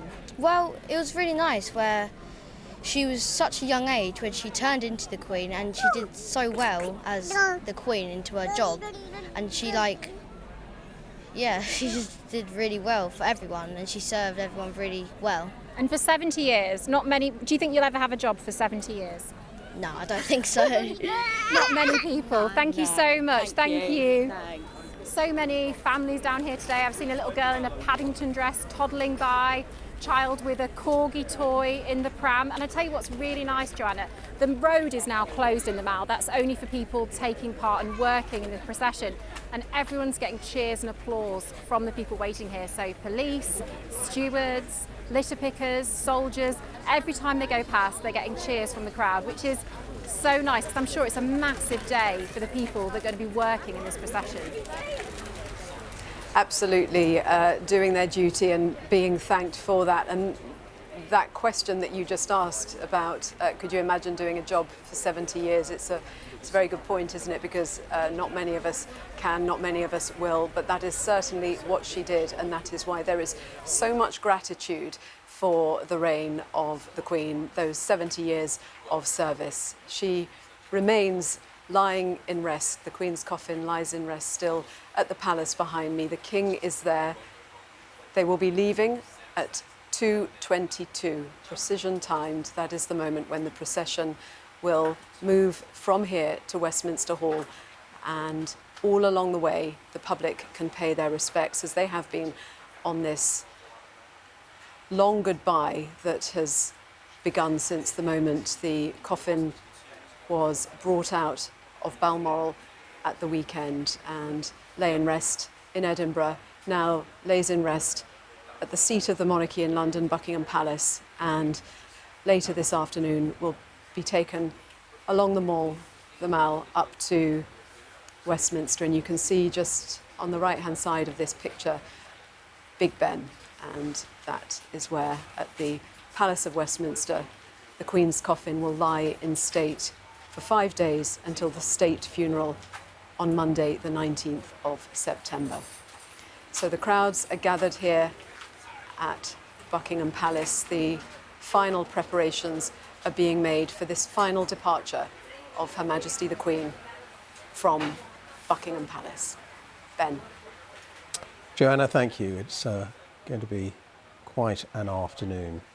And I'm glad to say that we are now joined by a very special guest here in the studio, Lieutenant Colonel Graham Jones, who served for more than 40 years as a military musician and has been responsible for the planning and delivering of music at many major ceremonial events, including state ceremonial events, being part of the Queen Mother's funeral and the Queen's birthday parade. And he is with us here now to talk about the planning of these events and particularly about the music for these events. And the state funeral on Monday, so important, and the music has to be just right, doesn't it? And it has to embody the tradition and the history of the monarchy. It certainly does, Ben, and it's all to do with our golden thread of history, heritage and tradition. Go back to Queen Victoria's funeral, and at that particular moment the music that was played was Beethoven's Funeral March, and we also had the Chopin's Funeral March. Today, this afternoon, we're going to see this quiet, dignified parade in silence, because silence is also extremely powerful. Yet on Monday, when we have the whole pomp and ceremony of a state procession in London, we're going to hear the most incredible, powerful funeral marches that there are, and they spread through the history and heritage and tradition of our great nation. And that music has to embody the sense of grief and mourning for the monarch, but also a sense, I suppose, of celebration for her long and wonderful life. I think more to do with the solemnity and with the to encompass and to take everybody into that world of mourning, and it helps. The music takes you there, and it adds to the occasion. When you were planning events like this, these huge ceremonial events, I mean, it must be pretty nerve-wracking, to be honest. I know it's a privilege, I know it's an honour, but was it quite nerve-wracking? Yes, in a way, but one gets used to it. And I always think of it as a jigsaw puzzle. So we have little pieces of the jigsaw. So you have a band, and you have another band, and you have other elements of the parade. They're all pieces of the jigsaw. Everybody goes and rehearses. Everybody fully understands that everybody knows exactly what they're doing. And we rehearse all the component parts. Then gradually, we put them all together until we get to the full dress rehearsal, when we have everybody and we rehearse it and make sure everything is perfect, ready for the big day. We are very good at ceremonial in this country. Would you say the best in the world? I think we're the envy of the world at how good we are at our state ceremonial. And again, I think that's because of this golden thread of history, heritage and tradition. Now, you met the Queen quite a few times in your role, and she had huge attention to detail because she knew the importance of ceremonial. Yes, indeed she did. And do you know something? She was such a charming lady who puts one at ease, very easily puts somebody at ease, but also fully understood the detail, the finite detail of the various parades. Whenever I spoke to her, she knew exactly what was entailed in putting these events together. And she also understood how important it was for the musicians to get it right. She also knew how proud the musicians and all servicemen are to be involved in state ceremonial events. And a state funeral, a rarity really, and this will be an event that will be watched and listened to around the world. There will be world statesmen and women there. There will be emperors and presidents and kings, the President of the United States. A hugely important moment, and of course the opportunity to say a final farewell to Her Majesty the Queen. Yes, indeed there will be. And just imagine being in one of those particular bands with all those people around the world watching it. They will be focused, but make no mistake, Ben, they will be so proud about being a part of this once-in-a-lifetime event. And something that they can always tell their children and grandchildren they were part of it. Yeah, absolutely. Like, as you were part of. Yes, indeed. And I still pinch myself today that I was the Senior Director of Music of the House of Television. But just have a look at the pallbearers that we've seen so far up in Scotland. Those young men, they'll be telling their grandchildren all about what happened yesterday. And the same will happen on Monday. And you know so much about music, of course. Can I ask you, I mean, it's a strange question, but what are your favourite pieces of ceremonial music and your favourite composers and the music that you have most enjoyed, you know, having at state ceremonials through your career? That's indeed is a question, Ben. I'm a great fan of British music, so Holst and Malcolm Arnold, people like that. I love that sort of music. But also within state ceremonial music, you can't beat a regimental march. Being the director of music of the Coldstream Guards, Miller and Oller was always a favourite and always will be. And I suppose there is a need to vary the music during, you know, quite a long service, such as a state funeral. You know, different tones, different pitches for different parts of the service. Well, of course, the service is a slightly different element. The service is a matter between the church and monarchy. My world is the state ceremonial, which is outside of the church. So I'm sure that there's a lot of planning. I know there's a lot of planning going on to get the music balance absolutely correct for the church service. As much as the military musicians are preparing and rehearsing as we speak to get everything right, ready for Monday. Yeah, and there are preparations. We know, of course, a lot of this has been in the planning for years, but even so, there have to be last-minute preparations, and we were just watching some of the pictures of some of the troops rehearsing in the middle of the night there for today's procession. Yes, absolutely, and it has to be, because you're going to put bands together and they're going to be massed, so they've all got to be rehearsed. I say it's a bit like the jigsaw. You take a band here, take a band there, and you put the two. So let's say, for example, there could be 2 foot guards bands marching side by side, and they're going to have to play the music together. So that's got to be rehearsed. It's got to be prepared. They've got to practice their drills to make sure everything is perfectly right. So when they do it on Monday, we will be, as always, the best in the world. Yeah, nothing ever goes wrong, or if it does go wrong, you hope no one will notice. It never goes wrong, Ben. Absolutely never goes wrong. Very good to talk to you. Lieutenant Colonel Graham Jones, who served for more than 40 years as military musician and responsible for the planning and delivering of music at many of those events. Thank you so much for being with us. Thank you, Ben. In the studio. Thank you very much for your time. Well, after 70 years on the throne, Queen Elizabeth II has become, of course, a huge part of our everyday lives, and we are used to seeing her portrait, profile, coat of arms on pretty much everything from letters and loose change to cereal boxes. Well, while stamps and coins bearing the image of the new king may take some time to arrive, royal warrants, which feature on over 600 goods, might change rather sooner. Here's our consumer affairs correspondent, Coletta Smith. These aren't just any old cornflakes. They're toasted, filled, boxed, sealed and sent with a very unique mark. We're really, really privileged to have had the royal warrant for the whole of the Queen's reign. And in fact, we had the royal warrant for her dad, King George VI. As an American company, having a royal warrant has been Kellogg's gateway into the British establishment.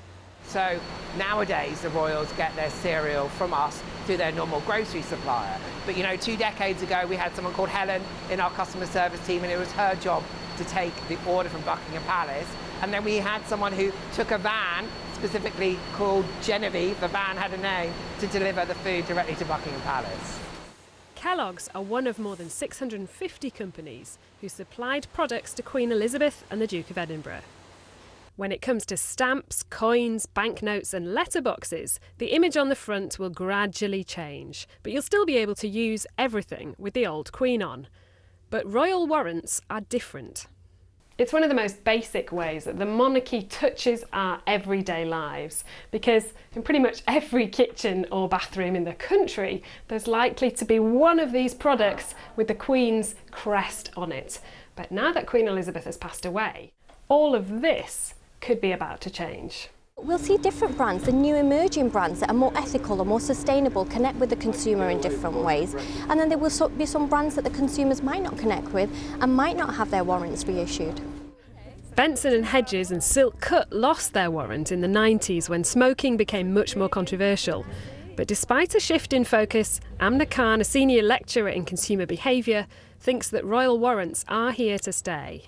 That's the best endorsement that any product can get, that they are associated with royalty.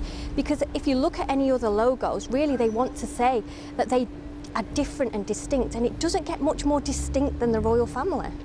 Crown Paints have supplied the last 2 monarchs, with Queen Elizabeth paying a visit in the 60s. Here in Lancashire, the company say it's not just about prestige and boosting sales. Partly as a result of holding the royal warrant, we attract some really, really good people to come here and work at Crown, and they stay for an awful long time. We refer to ourselves as the Crown family. There's lots of people here who have family that have worked here for generations, that worked here when the Queen came to visit in the 60s. Crown are hoping their ethos and heritage will be enough to secure their royal connection, but nothing's a given. What they do is they give you a 2-year grace period where you can phase that coat of arms out, and it remains to be seen whether we will phase that in for the new King's coat of arms or whether that will need to be removed entirely. As King Charles, the Queen Consort and Prince William now decide which businesses are in the mix, warrants may begin to take on a different shade. Coletta Smith, BBC News in Darwin. Well, in all the tributes to the Queen around the country, one character has appeared again and again. And amongst all the flowers which have been laid down, there have been many sightings of, yeah, you've guessed it, Paddington Bear. And, of course, marmalade sandwiches. Our entertainment correspondent Colin Patterson has been finding out why, during this time of national mourning, so many of us have turned to a bear in a famous blue duffel coat. Here, there, Paddington Bear. Even a marmalade sandwich for a monarch. From Balmoral to Buckingham Palace, Michael Bond's much-loved children's character has become a widespread part of tributes to the Queen. This is very special. It's my father's original notebook that he had when he started writing A Bear Called Paddington. And the writer's daughter is in no doubt as to why people are using a bear to show they care. One of the last times most of us saw the Queen close up was when she did that marvellous sketch during the Jubilee celebrations. And because that was the final image of the Queen for many people, that's what they remember. And so they associate her with Paddington. I always keep one for emergencies. So do I. I keep mine in here. It's causing the royals some problems. We're hearing they're sort of saying, please don't bring any more cuddly toys or marmalade sandwiches. Well, it is a bit worrying, really, thinking what's going to happen to them, to all of them. Perhaps if people started, instead of leaving the bears, which is a wonderful thing to do and a very kind thought, but perhaps leaving messages instead and maybe making a donation to one of the Queen's favourite charities. And your father had his own long-standing links with the Queen. He did, because my father worked for the BBC, and when the Queen's coronation took place, my father was actually working on the outside broadcast, so he was at Westminster Abbey for the Queen's coronation.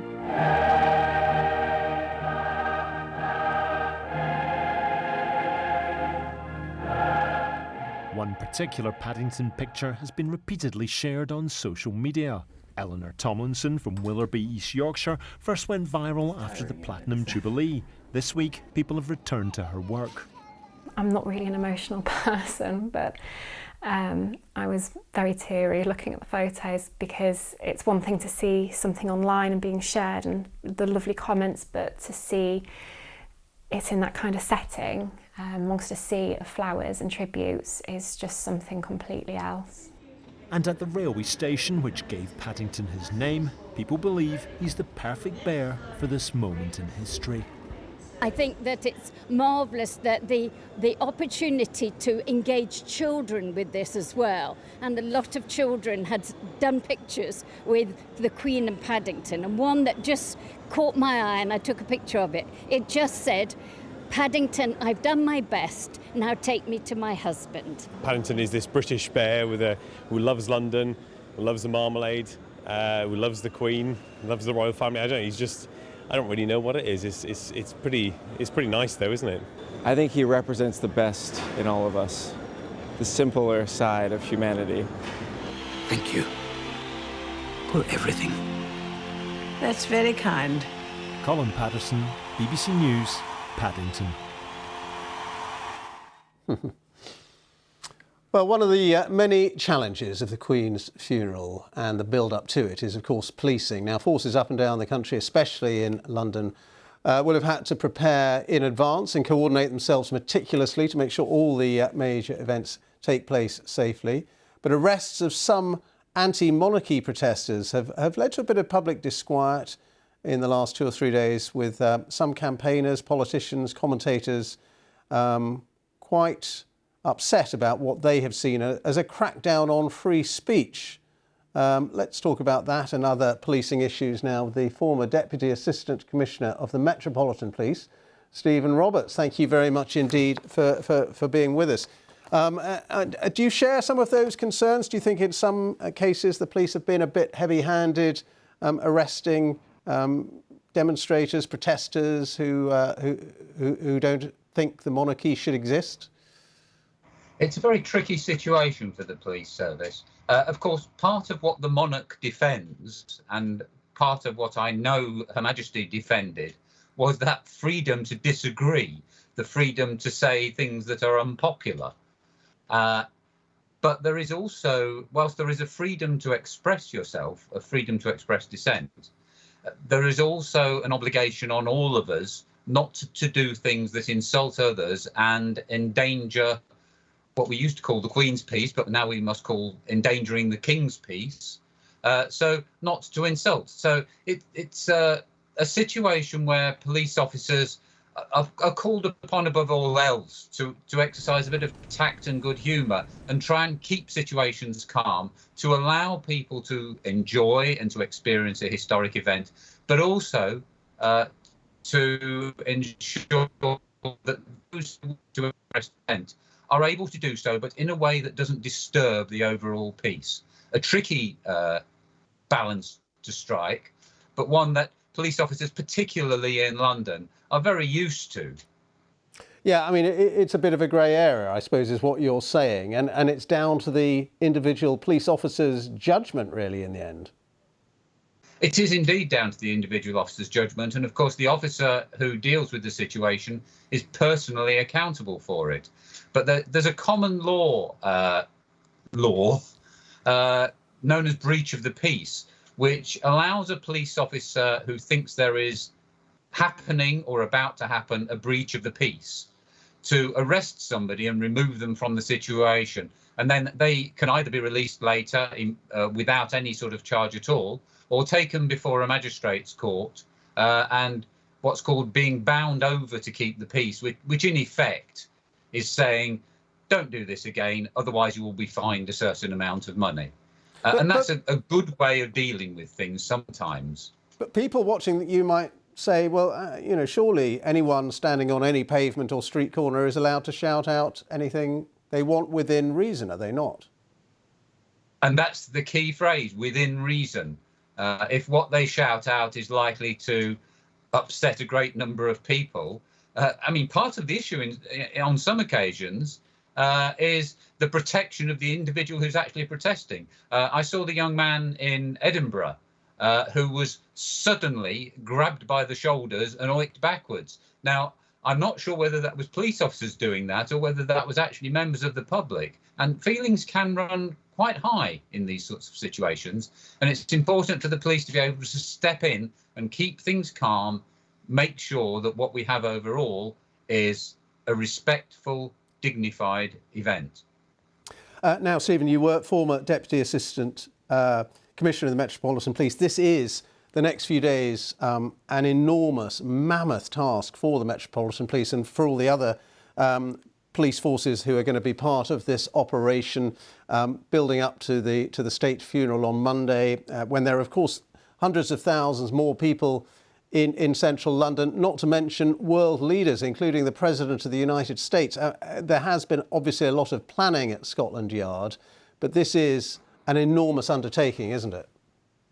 This is, I think, the largest single international event ever in London. And of course, the planning for this event has been going on for decades. There has always been a contingency plan for exactly this occasion. And it's been reviewed on an annual basis and then more recently, much more frequently, to ensure that as things change, as the views of Buckingham Palace change, as traffic arrangements in London change, there is, in effect, a plan ready to go that simply needs to be looked at again, looked at afresh, and then implemented. It is a nightmare. The security aspects of it could hardly be more difficult. And of course, there's a crowd control, a crowd management issue as well that also has to be managed. There's a whole series of risks, of threats that all have to be coped with. And in order to cope with them, there is a huge logistical challenge. But the Met team has been planning for a very long time to do. Stephen Roberts, very good to talk to you. Thank you for your time, former Deputy Assistant Commissioner of the Metropolitan Police. Thank you very much indeed. Let's go back to my colleague Joanna Gosling, who is outside Buckingham Palace for us this morning. And Joanna, just over a couple of hours until the Queen's final journey from Buckingham Palace. Just talk us through once again what we are expecting this afternoon. Well, Ben, the Queen's coffin remains at rest in the palace. The King has arrived back there this morning, and at 2:22 exactly, we will see the coffin brought out on a gun carriage, draped in the royal standard, and the imperial state crown will be sitting on top, and it will be brought out, taken along the Mall, and behind the gun carriage will be a procession including the King, his siblings, his sons and other senior royals as they make their way from here, taking the Queen away for the last time from Buckingham Palace as the procession goes to Westminster Hall, and that is where the Queen's coffin will lie in state for 5 days. So crowds gathered as we await that moment a little bit later on. The sun is shining. Last night the heavens opened as the Queen's coffin was brought to the palace for the last time. But this morning it is sunshine and the people await. Ben. Joanna, thank you very much indeed. Joanna Gosling there for us at Buckingham Palace. Well, since the announcement of the death of the Queen, BBC viewers from around the world have been getting in touch with us to tell us how Her Majesty touched and impacted their lives. My colleague Christian Fraser's been looking at some of those memories.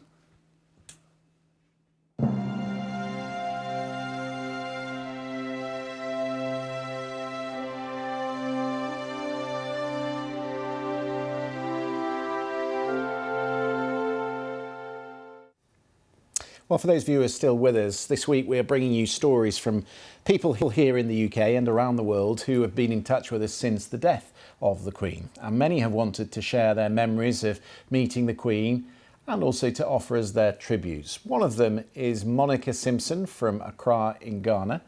The Queen came to her school during a visit to the country in 1999. You can see Monica in the centre of this picture. She told us it took the school about 3 weeks to get ready for this visit.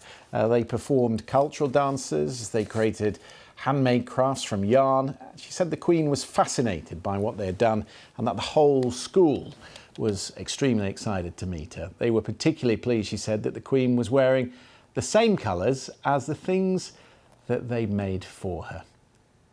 Well, for many people, meeting the Queen as a child is a memory that has stayed with them for the rest of their lives. Susan Smith from Uxbridge near London met the Queen in New Zealand in 1986. Her mum had a plan to get her to the front of the crowd. There were 3 of us, my brother, older brother and younger sister and me. And we were all lined up. The crowd had let us go up to the front because we were so small. And the Queen stopped right in front of us and took the flowers. And the one part of the plan that didn't quite work was that the flowers had been in a hot car for quite a while by then. They'd been picked from our garden, glasshouse I think it was. But by the time we actually met the Queen, they were looking rather droopy. And Mum was a bit embarrassed. She thought perhaps they weren't good enough to give the Queen, but the Queen was lovely. She said something along the lines of, are all these for me, or something like that.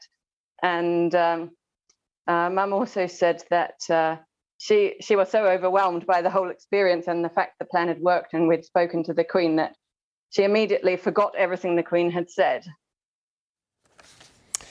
Well, someone else who met the Queen when she was very little was Emma Syra. She joins us with her mum, Lynn Anderson. But this wasn't quite the meeting that you might have hoped for, was it, Emma? Tell us all about it. It was a really traumatic event when I was 3. Go on, take it from the beginning. It was quite a rainy day at the Deer Park in Windsor Great Park, and I slipped on a hill and my whole back was covered in mud. So we started walking back home and a car was driving driving down the road, and my whole family was confused because there was never really any cars there. So the lady was in the car and she laughed at me and waved at my mum. And then when the car drove off, this man walked up to us and said it's not every day that you get to see the Queen on her own. And then my mum got really confused, like, where was the Queen? And the man pointed towards the car that just, like, passed us, and the lady that was in it laughed at me. And then my mum told me that the Queen laughed at me, and I burst out in tears. So, Lynn, this lady who was driving in, I guess it was a Jeep, was it, through the Deer Park? She was driving her Jaguar estate. Was she? Oh, right, much grander. The way Emma remembers that she was driving a Mini with Go Faster stripes, so 3-year-old memories are a bit funny. But the point was, she was having a good giggle at Emma's expense, was she? Oh, she was lovely. She just a happy lady, smiling at my daughter, and my daughter scowled at her, and she just laughed and waved like any normal person and drove away. It did not occur to me it was the Queen. Just had a headscarf on, just a regular woman. Yeah. So, yeah. Because really she nice. did like to drive herself around, of course, and I know that you're resident close to Windsor, so was that the only time that you saw her? Oh, we've seen the royal family quite frequently. Some of them, like Prince Andrew, you see them all the time driving around in their Range Rovers. But to actually, we've seen the Queen and known it was the Queen. To actually not recognise the Queen was quite unusual for us. So, Emma, what has it meant to you this last few days, and watching the pictures from Scotland and the state hearse arrive tonight at Buckingham Palace? What's it been like for you? I feel like it's kind of connected closer, because I may have been close to Windsor, but the Queen wasn't a frequent, I didn't get to see her a lot. So being able to see all of these photos has brought me closer to her. I think that's the point, isn't it, Lynn? A lot of people talk about the constancy and the duty and the service that the Queen gave us. But I think it's also a moment when everybody just stands back with their own recollections of either meeting her or talking to her or something that she stirs in their past. Yeah, for us, it was that constancy. I remember going with my late father to the Silver Jubilee, and I was only a little child myself at the time, but she's always been there, and touring the Royal Yacht Britannia in Leith and doing lots of things that have always been connected. And being from Edinburgh, having watched the procession up to St Giles, it really hits home. We've lost somebody who's been there our whole lives. We've only ever known a Queen until this week. And Lynn, that's particularly true for people in Windsor, because, of course, for people around the world who perhaps don't know, the castle is very close to the town. It's very much part of the town, and it is a royal town, and so they feel it perhaps a lot harder than other parts of the country, maybe. Absolutely. I mean, you couldn't drive down a road and not know the Queen was home because of a royal standard. We just take it for granted that the Queen's at home. And she won't be now. So, yeah, very sad for us. So, Emma, I don't know if you're planning to go to London over the course of the next few days, but clearly on Monday, after the funeral, the committal will be at Windsor. Where do you intend to be? Because it's a public holiday on Monday. Yeah, Em and I will be there. We will be somewhere on the route to welcome him back home. So you will go out to the Long Walk, will you? Yeah. Yeah, to watch the coffin come back. Yeah, we're committed to saying goodbye. OK. Well, thank you for sharing your memories with us. It's quite an amusing one, isn't it? Because she had a cheeky sense of humour as well, the Queen. So I'm sorry it was at your expense, Emma, but it's a lovely story nonetheless. Thank you very much indeed. Thank you. Lynn Anderson and Emma Sirrett there sharing their thoughts of the Queen. Well as talking to us about their memories, many people have sent their tributes as pictures, among them Ruby Barry, who's 10 and from Menston in Yorkshire. She sent her drawing. That's a very good drawing of the Queen in her favourite colour. She said she felt sad that the Queen was gone and that she was very special to her. And Ruby told us the drawing made her happier. Please do send us more of your stories and tributes to the Queen. The email address is yourqueen@bbc.co.uk, and we will try and show you as many of those contributions as we can.